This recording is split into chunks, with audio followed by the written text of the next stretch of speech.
Greetings and welcome to In-Depth. I'm Dike Rostant. Now, the last time we would have spoken with Director of the Scarborough Rockley Bay 1677 Research Project, Dr. Levis Guy Obiakor, we were speaking specifically to that. Something else is coming up. What that is, we will discuss with Professor Martijn Manders, a professor at the University of Leiden.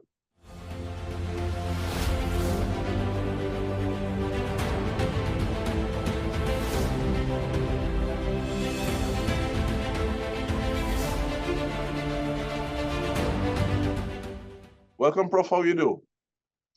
Hi, I'm fine. Thank you for asking me. Really glad to have this conversation with you because it seems as though there has been a call extended for a UNESCO training course in Trinidad and Tobago for the protection of underwater cultural heritage in the Caribbean. So even before we speak to the Caribbean and the specific project, what is it about underwater heritage that calls that can help us to find out about ourselves, our history, our past, and possibly even our future? Well, first of all, everybody knows that 2/3 of the earth is made out of water. You have to think of the rivers, you have to think of the sea. The rivers used to be the highways in countries, but also the seas. So water connects people. Water always connected people. And if we look at the Caribbean, for example, you see all these islands, and people had to connect while transferring or transporting themselves over water. So water is extremely important for the cultures in this area, but actually all over the world. And so there are millions and millions of shipwrecks on the seabed that tell us something about our past. And underwater, things have been preserved so much better than often on land. So we find clothes, we find food from 400 or 500 years ago. So it can tell us so much about us, and knowing more about us means also that we understand who we are at the moment, and also can work with that for future solutions. So it is very important, extremely important. And that almost feels as though it was a softball into you giving us a little insight into out of sight, but not out of heart, the necessity of underwater archaeology and research into maritime heritage in shaping our knowledge and identity, which is something that you may have had a little something to deal with. Yes, yes, indeed, that's true. When I became professor, I had this that lecture, and because indeed, when people look at the sea, so on the left of me now, I can see the Caribbean Sea, and it's just water. You only see water, and you see some people maybe swimming in it, or some floating ships. But what we don't see is what is down there underwater, and it can be those ships, as I said, but it can also be a drowned landscape, indigenous shell middens, but also maybe little habitations of hundreds and hundreds, and maybe thousands of years old. So we don't see it, and then it's often out of mind, is also out of heart. So when we start building in the sea, let's say wind farms, or we are dredging because we want to get bigger ships to our harbors, it is not often a common thing to first think of the cultural heritage or the archaeology underwater. We start dredging, and then when things come up, people say, oh, look at this, how important and how exceptional it is. But we could have known it. And if we put that into our management of the area, then we can dredge the harbors maybe, or build our wind farms, and we can protect the underwater culture heritage. So it's not an or, but it's an and.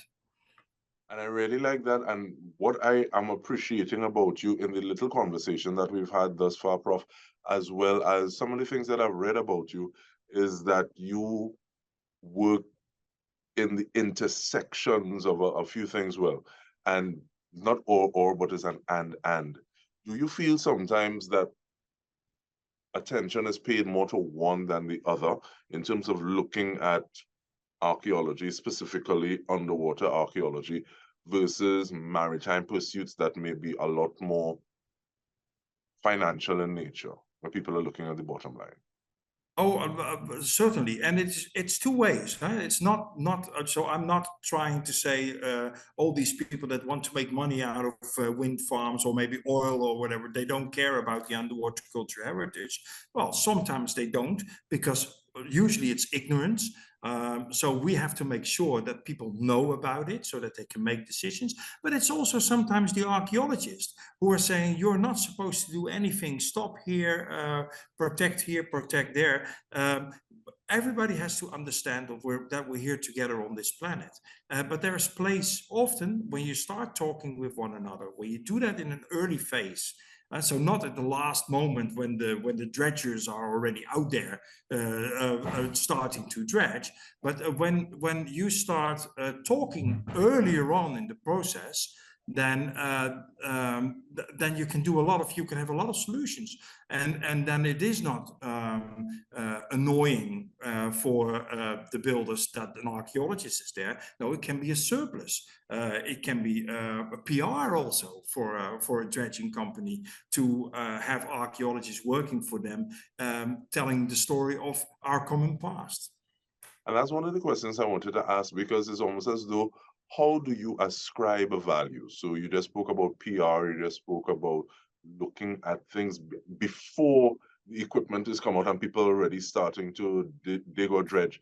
And I remember having a conversation with archaeologists in Central America looking at the cenotes and the ways that people would have had brought offerings. You spoke about middens just now, and seeing some of those things and being able to tell so much about the individuals, because like you also said, that level of preservation is much higher in certain instances where you would have these things preserved underwater. But does it also go the other way? Are there things that, or should I ask, what are some of those challenges to being an underwater archaeologist, to getting to these things, to finding out what it is you're looking at? Well, how much time do we have? There are quite a lot of challenges for an underwater archaeologist, and the first thing, of course, is the environment. We work underwater, and if it's a shallow area, we have good techniques. We have good dive equipment, so we can stay down for quite a while. But I'm saying quite a while is like an hour, 1.5 hours, 2 hours maybe, and then you get cold or your air is gone. But the deeper you get, the shorter the time. Sometimes you can only work about 20 minutes on a site. That is a real challenge. Visibility can be a big challenge. I know that a lot of people will say, but here the waters are very clear, so that's good. Yes, indeed, it's often much better than what I'm used to in the Netherlands. But still, ships sink in difficult areas, in harbors or maybe against reefs. And there you have very, very dynamic waters. And this dynamic water makes also that there's a lot of turmoil, and there's a lot of material suspended in the water. And therefore the visibility is often not that good. So visibility is another thing. Those are big challenges. Like technically, there are big challenges. But as we were speaking earlier about out of sight, out of heart, that's one of the big challenges that we have in the management. This course will be all about the management of underwater cultural heritage. These are big challenges. Climate change is an enormous challenge.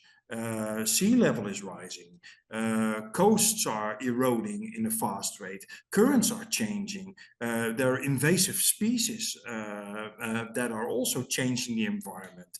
In the end, it will all affect the underwater cultural heritage, especially if we don't do anything. And with that, let's dive directly into this training course that you hear in Trinidad and Tobago, specifically Tobago, protection of underwater cultural heritage in the Caribbean. What's the rationale behind a course like this? To protect underwater cultural heritage, to manage and protect it. Protection is one thing, research is another thing, but the management of the underwater cultural heritage, you need people who are specialized in doing so. Working underwater is different. The waters are different. The partners we work with are different from land.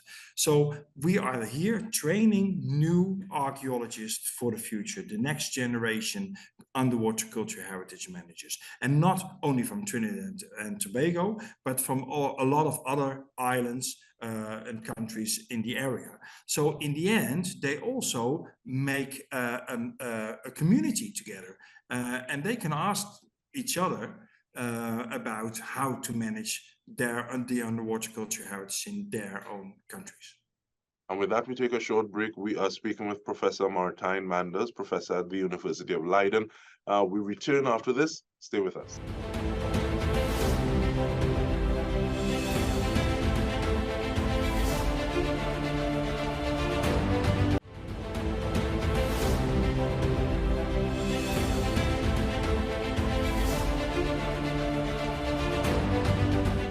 Welcome back. We are speaking specifically about protection of underwater cultural heritage in the Caribbean. We're doing so with professor at the University of Leiden, Professor Martijn Manders. And one of the things I want to ask, Professor, is how does a course like this help to engage new archaeologists, in the sense that this is a living, breathing, tangible something that you're able to interact with, versus something that is very theoretical and you don't necessarily have as much skin in the game? Well, this training, in this training, we have students from all over the Caribbean together. So they built this community together. They talk with one another on how to do things. We are training these people not only in doing underwater archaeology, but if they need to have some additional skills in the diving, we help them as well. And often there is no space or there's no possibility to do that in their own countries. So together, we build basically a strong team, and we've done these trainings before in the past, also here in the Caribbean, on the Stasia, St. Eustatius, but also in Jamaica, we've done the training, and quite a few of these people are still working in the field, and they are joining into that community as well. So by training people in the skill, in the trade, by having people talking with one another, we are quite certain. And also, actually, we're training two persons who are becoming trainees, or they are trainees. They become trainers in the future. So we are also capacity for the training business, so that me and my colleague Chris Underwood can retire happily after a few years, and it can be taken over. So this is why it is so important to do this kind of training. Normally in countries you have like one or two persons who are doing this. That's too little to have specific training, but together we make up a classroom for people to train one another. And I'm glad you talk about building capacity in-house, because that is something that always raises its head when people say, okay, well, what do we have to remain, or to, in terms of succession planning, like you would have just spoken to. But what were some of the criteria that you were looking at for people to join this cohort, to be part of this course? Well, most important was that people were interested and engaged in underwater cultural heritage. As an archaeologist, as a student. So we have students from university studying archaeology. We have a few persons who are midterm career archaeologists who want to switch into underwater archaeology. We have people who have been in a completely different trade in the past, but are now on their islands protecting underwater cultural heritage, like, for example, park rangers who have been focused mainly on the natural heritage in the past, but there are so many parks that also include cultural heritage, that we train these people also in the expertise of underwater cultural heritage. So there's different people, but this is what we're looking at, people who were determined to do something in underwater cultural heritage management, who are connected or can be connected to the government. So this is why we're also arranging their application through the governments and the UNESCO offices in the area. And we hope that when they go back, that they will be given those positions that we need in the Caribbean area for the protection of the underwater cultural heritage. But Professor, you're talking about these things, and I'm thinking that there's so many applications, for want of a better word, and that you may not have one person doing all of them. So like one person to provide a level of valuation to say, okay, well, this is significant because another person who might be more interested in interacting with the public, be it on a tourism aspect or having a kind of guided tours, whether or not you're going to be having this research, so getting an idea of dating things, the person who's getting that piece of food that would have survived for the 400, 500 years, what kind of jobs specifically do you, or titles do you ascribe to these things, one? And is there a level or a tiered system of approach that was present in this course? It's quite nice actually how you describe the different trades that we have in underwater archaeology and underwater cultural heritage management. And indeed, actually underwater archaeology is exactly the same as terrestrial archaeology. But in terrestrial archaeology, you have thousands of archaeologists. And in underwater archaeology, you only have a few. But the specifics or the actually the diversity of things is exactly the same, and maybe even more. So because we have so much more space that we have to cover. So this is also one of the reasons why we want to get more capacity. What we are not specifically, as I said before, I want people to be, to be committed to become underwater archaeologists and cultural heritage managers. But what we do learn them is that is the trait of management. So how do you mitigate? So when we will have sessions where we will have role plays, we will have a play where part of the students will be constructors, others will be municipality, other will be the cultural heritage managers, and other ones are sports divers. And we are giving them a case where there will be dredging. And how do you react, and how do you make sure that you get the things that you want as a stakeholder? How do you get that across? And while playing these games, it is a game, of course, but while playing these games, you get an understanding on how other people look at you also as an archaeological profession. So you, by understanding how other people look at you, you will be far better equipped to do negotiations. So we do negotiations, we do the management over larger areas. So this is far more than just being an archaeologist. And that's something that people have to understand. I'm glad you say it like that, but in coming out of this course, looking at the diverse range of participants in this cohort, what is if there's one thing that you wanted everyone from the different walks of life, different experiences, different jurisdictions to take out of that, what would it be? The one thing, and that's a difficult question, of course, what is the and one thing that... feel free to set your parameters.